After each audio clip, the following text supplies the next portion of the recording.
Good morning all. ഇന്ന് discuss ചെയ്യാൻ പോകുന്നത് approaches of or methods of the valuation. അതായത് ഹ്യൂമൻ റിസോഴ്സ് മെഷർ ചെയ്യാനുള്ള എന്തൊക്കെ മെത്തേഡ്സ് അല്ലെങ്കിൽ എന്തൊക്കെ അപ്രോച്ചസ് ആണ് ഉള്ളത്. ഇതാണ് ഈ ഒരു ടോപ്പിക് അല്ലെങ്കിൽ ഈ ഒരു പുസ്തകത്തിൻ്റെ തന്നെ ഈ ഒരു ചാപ്റ്ററിൻ്റെ ലാസ്റ്റ് ടോപ്പിക്കാണെന്ത്, approaches or methods of the valuation. Human റിസോഴ്സിൻ്റെ എങ്ങനെയൊക്കെ വാല്യൂ ചെയ്യാം. നമ്മളിങ്ങനെ വാല്യൂ ചെയ്യുമ്പോൾ കുറച്ച് രണ്ട് ക്വസ്റ്റ്യൻസ് ചോദിക്കുന്നുണ്ട്. The first question is how should the asset be measured. നമുക്കറിയാം മറ്റുള്ള അസറ്റ് മെഷർ ചെയ്യുന്ന പോലെ ഹ്യൂമൻ റിസോഴ്സ് ഒരു അസറ്റാണ്. അപ്പോൾ അത് മെഷർ ചെയ്യുക എന്നുള്ളത് ബുദ്ധിമുട്ടാണ്. അപ്പോൾ അതെങ്ങനെയാണ് മെഷർ ചെയ്യുക? അതിന് നമുക്ക് എന്തൊക്കെ ഉപയോഗിക്കാം? ഹിസ്റ്റോറിക്കൽ മെത്തേഡ് പോലെ മെത്തേഡ്സ് ഉപയോഗിച്ചിട്ട് നമുക്ക് മെഷർ ചെയ്യാം. രണ്ടാമത്തെ ക്വസ്റ്റ്യൻ എന്ന് പറഞ്ഞാൽ how should this asset B amortised. എങ്ങനെയൊക്കെ നമുക്ക് ഈ ഒരു അസറ്റിനെ അമോർട്ടൈസ് ചെയ്യാം. അമോർട്ടൈസ് എന്ന് പറഞ്ഞാൽ തവണകളായിട്ട് കൊടുക്കുക, തവണകളായിട്ട് എന്തെങ്കിലുമൊക്കെ കൊടുത്തിട്ട് കടം വീട്ടുക, അങ്ങനെയൊക്കെ അമോർട്ടൈസിൻ്റെ മീനിങ്. അപ്പോൾ എങ്ങനെ നമുക്ക് അമോർട്ടൈസ് ചെയ്യാൻ പറ്റും, ഈ അസറ്റിനെ എങ്ങനെ നമുക്ക് പിന്നെ പാർട്ടായിട്ട് കൊടുത്തിട്ട് ചെയ്യാൻ പറ്റും. അപ്പോൾ ഈ രണ്ട് ക്വസ്റ്റ്യനും ആണ് എന്തിൽ വരുന്നത്, ഈ ഒരു മെത്തേഡ്സ് ചോദിക്കുമ്പോൾ നമുക്ക് ഈ രണ്ട് ക്വസ്റ്റ്യൻ ചോദിക്കും. അപ്പോൾ ഈ ഒരു ക്വസ്റ്റ്യന് ആൻസർ ആയിട്ടാണ് കുറച്ച് മെത്തേഡ്സ് പറഞ്ഞിട്ടുള്ളത്. അതിൽ ഫസ്റ്റ് മെത്തേഡ് എന്ന് പറയുന്നതാണ് historical or actual cost method.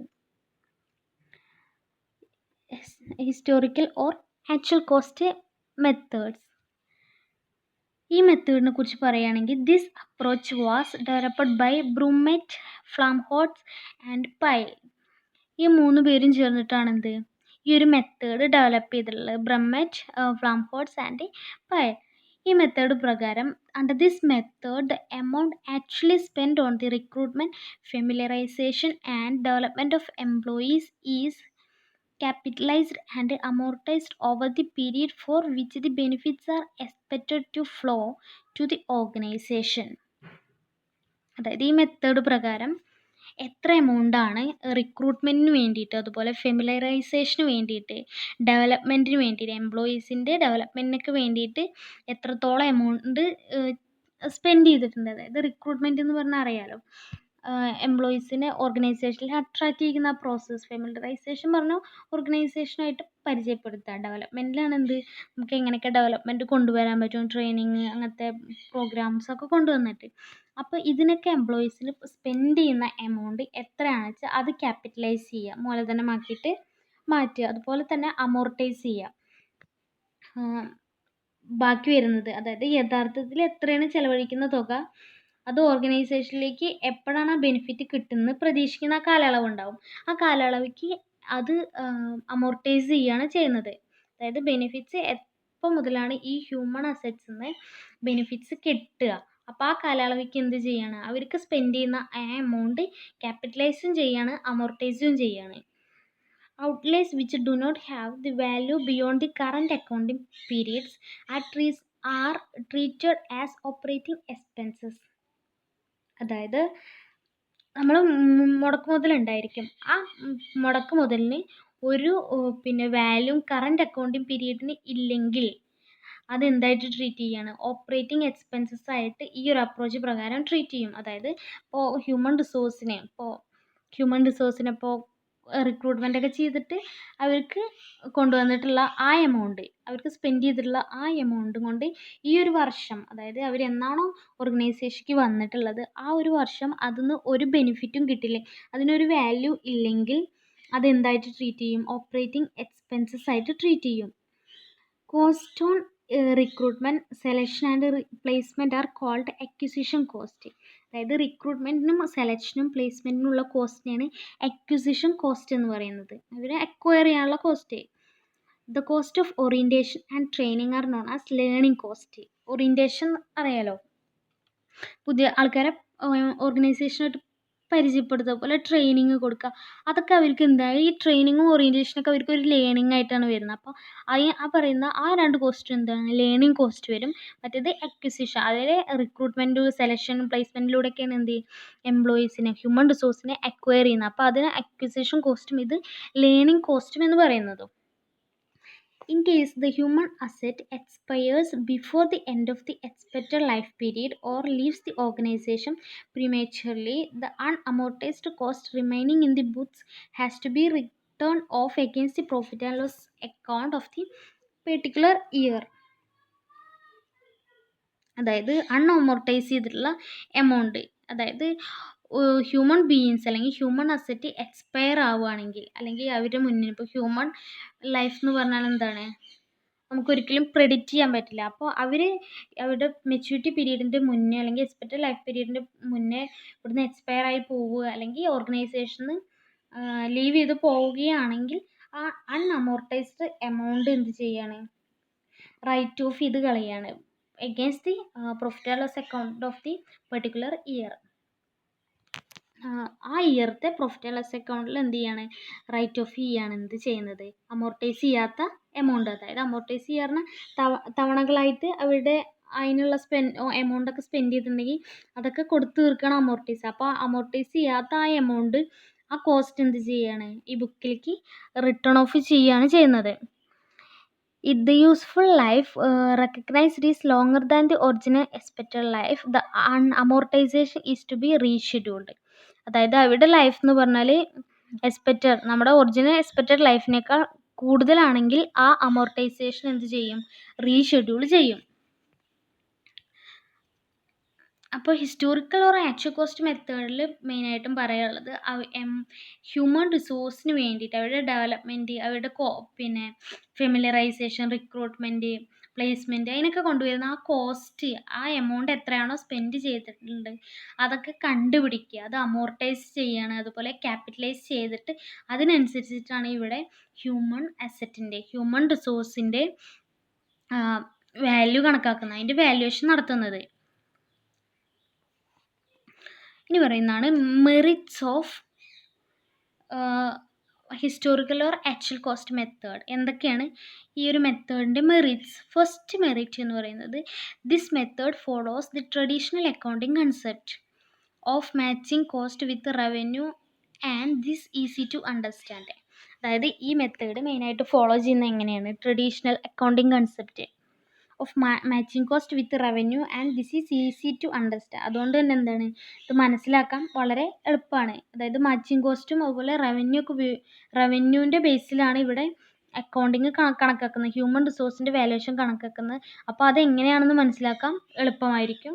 രണ്ടാമത്തെ എന്ന് പറയുന്നതാണ്, the advantage of this method is that the effect of human resource accounting can be shown on conventional balance sheet and the profit and loss account because the information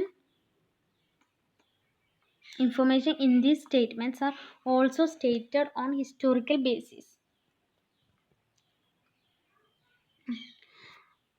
ഈ മെത്തേഡിൻ്റെ advantages എന്ന് പറഞ്ഞാൽ, രണ്ടാമതായിട്ട് പറയുന്ന advantage പറഞ്ഞാൽ ഇതിൻ്റെ effect, human resource അക്കൗണ്ടിങ്ങിൻ്റെ effect show ചെയ്യുന്ന എവിടെയാണ്, പഴയ കൺവെൻഷണൽ ബാലൻസ് ഷീറ്റിലും പ്രോഫിറ്റ് ആൻഡ് ലോസ് അക്കൗണ്ടിലും ആയിരിക്കും.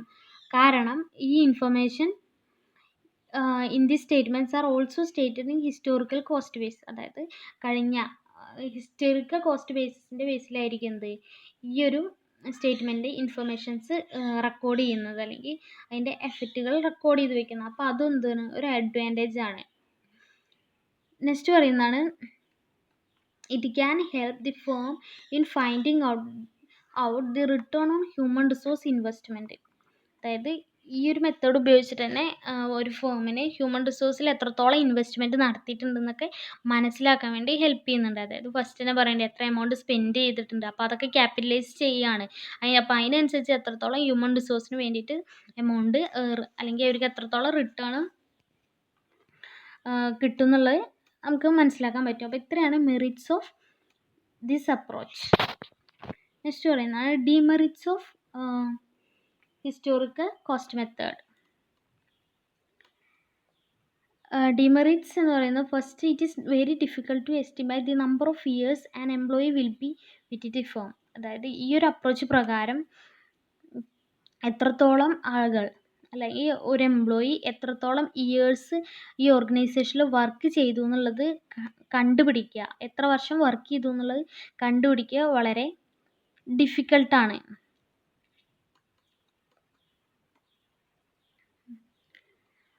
Second one, it is also difficult to fix a rate of amortization. A number of methods have been devised to rate of depreciation on fixed assets, but in the case of human asset, it will generally be on a constant basis. അതായത് അമോർട്ടൈസേഷൻ്റെ rate കണ്ടുപിടിക്കുക എന്നുള്ളത് ഡിഫിക്കൽട്ടാണ്. ബാക്കിയുള്ള ഏതൊരു asset എടുക്കുകയാണെങ്കിലും അതിൻ്റെ റേറ്റും കാര്യങ്ങളൊക്കെ കണ്ടുപിടിക്കാൻ വളരെ ഈസിയാണ്. പക്ഷേ ഈ ഒരു ഹ്യൂമൻ റിസോഴ്സ് ആയിട്ടുള്ള ഒരു അസറ്റിൻ്റെ റേറ്റ്, അമോർട്ടൈസേഷൻ റേറ്റ്, അതിൻ്റെ പോലെ ഡിപ്രീസിയേഷൻ ഉണ്ടോ, ആ കാര്യങ്ങളൊക്കെ കണ്ടുപിടിക്കുക എന്നുള്ളത് വളരെ ഡിഫിക്കൽട്ടാണ്. നെക്സ്റ്റ് പറയുന്നതാണ് the extent to which employee will utilize the knowledge acquired is also subjectively estimated. അതായത് എംപ്ലോയീസ് നേടിയ അവരുടെ നോളേജൊക്കെ ജീവനക്കാർ എത്രത്തോളം ഉപയോഗപ്പെടുത്തുന്നുള്ളതും ഇവിടെ കണക്കാക്കുന്നുണ്ട്. അപ്പോൾ അതൊക്കെ എസ്റ്റിമേറ്റ് ചെയ്യുക എന്നുള്ളത് ഡിഫിക്കൽട്ടാണ്. അവരുടെ നോളേജ് എത്രത്തോളം ഇവിടെ യൂട്ടിലൈസ് ചെയ്യുന്നുണ്ട് എന്നുള്ളത് എസ്റ്റിമേറ്റ് ചെയ്യുക ഡിഫിക്കൽട്ടാണ്. നെക്സ്റ്റ് പറയുന്നതാണ് it is difficult to determine the number of years over which the effect of investment on employee will be realised. അതായത് ഇത് നമ്പർ ഓഫ് ഇയേഴ്സ് എംപ്ലോയീസിൻ്റെ ഇൻവെസ്റ്റ്മെൻറ്റിൻ്റെ എഫക്റ്റുള്ള എത്ര ഇയേഴ്സ് ഇവർക്ക് എന്തുണ്ട്, എംപ്ലോയീസ് ഈ ഓർഗനൈസേഷനിൽ വർക്ക് ചെയ്തു, അതുപോലെ അവരുടെ ഇൻവെസ്റ്റ്മെൻറ്റ് എത്രത്തോളം ഉണ്ട് ആ കണ്ടുപിടിക്കുക, ആ ഇയേഴ്സൊക്കെ കണ്ടുപിടിക്കുക എന്നുള്ളത് ഡിഫിക്കൽട്ടാണ്. ഡിറ്റർമൈൻ ചെയ്യുക എന്നുള്ളത് ഡിഫിക്കൽട്ടാണ്. നെക്സ്റ്റ് പറയുന്നതാണ് the value of human resource accounting value of human resource according to this method goes on decreasing every year due to amortization, but in reality the value of asset increases over the time because of the experience gained by him. അതായത് ഈ ഒരു method പ്രകാരം human resource accounting amortisation വഴി എല്ലാ വർഷവും എന്ത് ചെയ്യാണ്, അതിൻ്റെ വാല്യൂ എന്നുള്ളത് ഡിക്രീസ് ചെയ്തുകൊണ്ടിരിക്കുകയാണ്. പക്ഷേ റിയലായിട്ട് വാല്യൂ ഓഫ് ഹ്യൂമൻ അസറ്റ് എന്നുള്ളത് ഒരിക്കലും എന്ത് ചെയ്യുന്നില്ല, ഡിക്രീസ് ചെയ്യുന്നില്ല, അത് ഗെയിൻ ചെയ്യുകയാണ് ചെയ്യുന്നത്. അപ്പോൾ ഇതൊരു തെറ്റാണെന്നാണ് പറയുന്നത്. അതായത് ഇത് ഡിക്രീസ് ചെയ്യല്ല ചെയ്യുന്നത്, റിയാലിറ്റിയിൽ എടുക്കുകയാണെങ്കിൽ അക്കൗണ്ടിങ് പ്രകാരം ഈ മെത്തേഡ് പ്രകാരം ഡിക്രീസ് ചെയ്യാണ്, പക്ഷേ റിയാലിറ്റി എടുക്കുകയാണെങ്കിൽ ഇത് ഗെയിൻ ചെയ്യുകയാണ് ചെയ്യുന്നത്. അപ്പോൾ ഇത്രയാണ് demerits of historical cost method.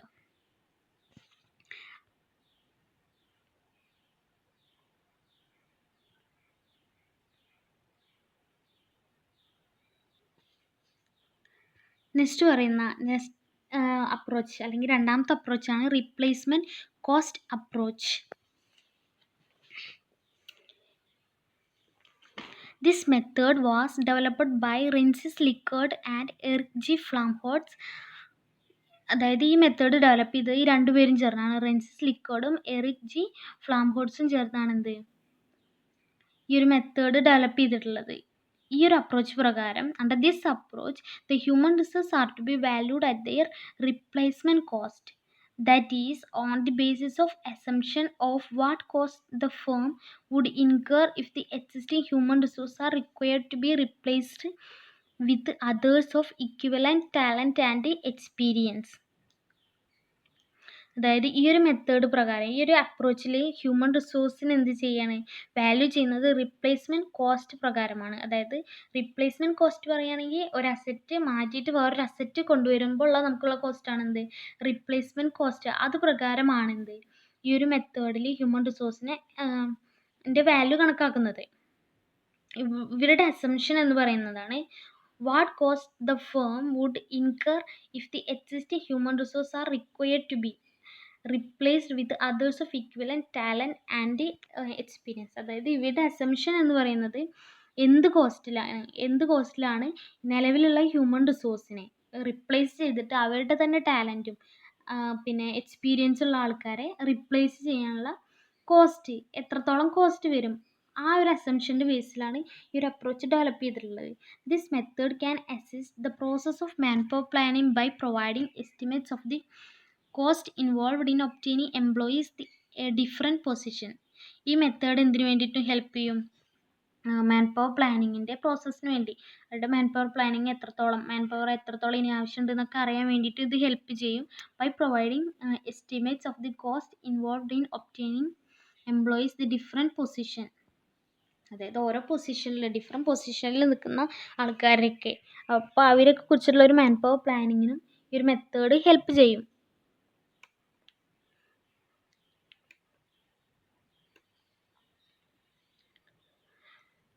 ഈ റിപ്ലേസ്മെൻറ്റ് കോസ്റ്റ് മെത്തേഡിൽ replacement cost can be 2 types. 2 types ആണ് റിപ്ലേസ്മെൻറ്റ് കോസ്റ്റ് ഉള്ളത്. ഫസ്റ്റ് എന്ന് പറയുന്നതാണ് പൊസിഷണൽ റിപ്ലേസ്മെൻറ്റ് കോസ്റ്റ്. രണ്ടാമത്തെ പേഴ്സണൽ റിപ്ലേസ്മെൻറ്റ് കോസ്റ്റ്. 2 കോസ്റ്റാണുള്ളത്, പൊസിഷണൽ റിപ്ലേസ്മെൻറ്റ് കോസ്റ്റും അതുപോലെ പേഴ്സണൽ റിപ്ലേസ്മെൻറ്റ് കോസ്റ്റും. Positional replacement cost are typical in nature and relate to the position and not to the individual who occupies it. അതായത് positional replacement കോസ്റ്റിൽ മെയിനായിട്ട് focus ചെയ്യുക എങ്ങനെ value കണക്കാക്കുന്ന പൊസിഷൻ്റെ ബേസിലായിരിക്കും, ഒരിക്കലും ഇൻഡിവിജ്വൽ ബേസിലായിരിക്കില്ല. ആരാണ് വർക്ക് ചെയ്യുന്നുള്ള ബേസിലായിരിക്കില്ല, അവർ ഏത് പൊസിഷനിലാണ് വർക്ക് ചെയ്യുന്നുള്ളതിന് ബേസിലായിരിക്കുന്നത് ഈ ഒരു റീപ്ലേസ്മെൻറ്റ് കോസ്റ്റ് കണക്കാക്കുന്നത്. For example, what will be the replacement cost of the position of a HR manager or the cost of acquisition, development and separation. അതായത് ഒരു HR മാനേജർക്ക്, ഒരു എക്സാമ്പിൾ എടുക്കുകയാണെങ്കിൽ ഒരു HR മാനേജർക്ക് എത്രത്തോളം റീപ്ലേസ്മെൻറ്റ് കോസ്റ്റ് വരും, അവരുടെ ഡെവലപ്മെൻറ്റും സെപ്പറേഷനും അതൊക്കെ വെച്ചിട്ട്. അപ്പോൾ ഒരു പൊസിഷൻ ആയിരിക്കും ഇവിടെ എടുക്കുന്നത്. രണ്ടാമത്തെ റീപ്ലേസ്മെൻറ്റ് കോസ്റ്റ് എന്ന് പറയുന്നത് personal replacement cost. Personal replacement cost are related to a particular person. ഇതെന്തായിരിക്കും? പൊസിഷൻ അല്ല, ഇവിടെ ഒരു പേഴ്സൺ ആയിരിക്കും എന്ത് കോസ്റ്റ് കണക്കാക്കുക. The substitute must be one capable of same efficiency as person being replaced. അതായത് ഒരു പെർട്ടിക്കുലർ ചില ആൾക്കാർക്ക് എന്തുണ്ടായിരിക്കും, നല്ല സ്കില്ലും കാര്യങ്ങളും എബിലിറ്റിയൊക്കെ ഉണ്ടായിരിക്കും. അപ്പോൾ അയാളുടെ പൊസിഷനും അയാൾ റീപ്ലേസ് ചെയ്യുമ്പോൾ അതേ പൊസിഷനും അതേ സ്കില്ലൊക്കെ ഉള്ള ആളെ തന്നെ എന്ത് ചെയ്യുക, റീപ്ലേസ് ചെയ്യുക. അപ്പോൾ ഒരു പേഴ്സൺ ആയിരിക്കും എന്ത് ഈ റീപ്ലേസ്മെൻറ്റ് കോസ്റ്റ് ഉള്ളത്. ഇനി പറയുന്നതാണ് merits of replacement cost method. First merit എന്ന് പറയുന്നത് this approach has the advantages of adjusting the human value of price trends in the economy and thereby provides a more realistic value in inflationary times. അതായത് ഇതിൻ്റെ main advantage എന്ന് പറഞ്ഞാൽ നമ്മൾ inflationary ഒക്കെ ഉണ്ടാകുന്ന ടൈമിലും പിന്നെ ഹ്യൂമൻ റിസോഴ്സിൻ്റെ റിയലിസ്റ്റിക് ആയിട്ടുള്ള വാല്യൂ ഒക്കെ കണക്കാക്കാം. ഒരു ട്രെൻഡിനനുസരിച്ച്, എക്കണോമിയിലെ ട്രെൻഡിനനുസരിച്ചിട്ട് അത് അഡ്ജസ്റ്റ് ചെയ്തിട്ടുള്ള വാല്യൂ കണക്കാക്കാൻ പറ്റും. രണ്ടാമത്തെ എന്ന് പറയുന്നത് it has the advantage of being present oriented. അതായത് ഈ പ്രസൻ്റ് ആയിട്ടുള്ള കാര്യങ്ങളായിരിക്കും എന്ത് ഈ ഒരു മെത്തേഡിൽ പിന്നെ വാല്യൂ കണക്കാക്കുക. ഇതാണ് 2 മെറിറ്റ്സ് എന്ന് പറയുന്നത്. ഇനി demerits. First demerit, it is very difficult to ascertain the correct replacement cost of human being, as there can be no complete replacement of a person. The approach gets affected by personal prejudices. അതായത് ഇതിൽ correct replacement cost കാണുക എന്നുള്ളത് ഡിഫിക്കൽട്ടായിരിക്കും. Human ബീയിങ്സിൻ്റെ correct cost കാണുക എന്നുള്ളത് ഡിഫിക്കൽട്ടായിരിക്കും. There can be no complete replacement of a person. അതായത് ഒരാളെ പോലെ ഒരാൾ തന്നെ അല്ലേ ഉണ്ടാവുള്ളൂ. അപ്പോൾ അയാളെ നമ്മളെത്ര റീപ്ലേസ് ചെയ്യാൻ നോക്കിയാലും അതിനനുസരിച്ചുള്ള ക്യാപ്പബിൾ ആയിട്ടുള്ള ആളെ കിട്ടിക്കോളണമെന്നില്ല. അതാണ് ഫസ്റ്റ് ഡിമെറിറ്റ് എന്ന് പറയുന്നത്. Second one, the management may be unwilling to replace the human asset because the present value is greater than its scrap value. അതായത് ഇപ്പോൾ ഒരു പൊസിഷൻ എടുക്കുകയാണെങ്കിൽ അയാൾ വന്നതിന് ശേഷമാണ് ഓർഗനൈസേഷൻ ഡെവലപ്മെൻറ്റ് കൊണ്ടുവന്നിട്ടുള്ളതെങ്കിൽ അപ്പോൾ മാനേജ്മെൻറ്റ് എന്ത് ചെയ്യും, ആ പേഴ്സണെ അല്ലെങ്കിൽ ആ പൊസിഷൻ റീപ്ലേസ് ചെയ്യുക എന്നുള്ളത് തയ്യാറാവില്ല. നെക്സ്റ്റ് പറയുന്നതാണ് it is not always possible to find out the exact replacement of an employee. അതായത് ഒരു എംപ്ലോയി അയാളെ കറക്റ്റായിട്ട് നമുക്ക് എന്ത് ചെയ്യാൻ പറ്റില്ല, അയാളുടെ കാപ്പബിലിറ്റി അയാളുടെ എബിലിറ്റികളുള്ള ഒരു എംപ്ലോയിനെ നമുക്കൊരിക്കലും റീപ്ലേസ് ചെയ്യാൻ പറ്റില്ല. നെക്സ്റ്റ് പറയുന്നതാണ് this method is inconsistent with the historical cost of valuing assets. അതായത് ഈ ഒരു മെത്തേഡ് എന്ന് പറഞ്ഞാൽ എന്താ, ഇൻകൺസിസ്റ്റൻ്റ് ആണ്. അപ്പോൾ കൺസിസ്റ്റൻസി ഉണ്ടായിരിക്കില്ല ഹിസ്റ്റോറിക്കൽ വാല്യൂ അസറ്റ്സിൻ്റെ അനുസരിച്ചിട്ട്.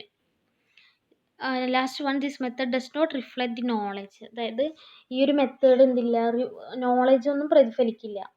ഇതിൽ വെറും റിപ്ലേസ് ചെയ്യാനുള്ള കാര്യങ്ങൾ മാത്രമേ അതിനനുസരിച്ച് മാത്രമായിരിക്കും ഹ്യൂമൻ റിസോഴ്സിൻ്റെ വാല്യൂ കണക്കാക്കുന്നത്.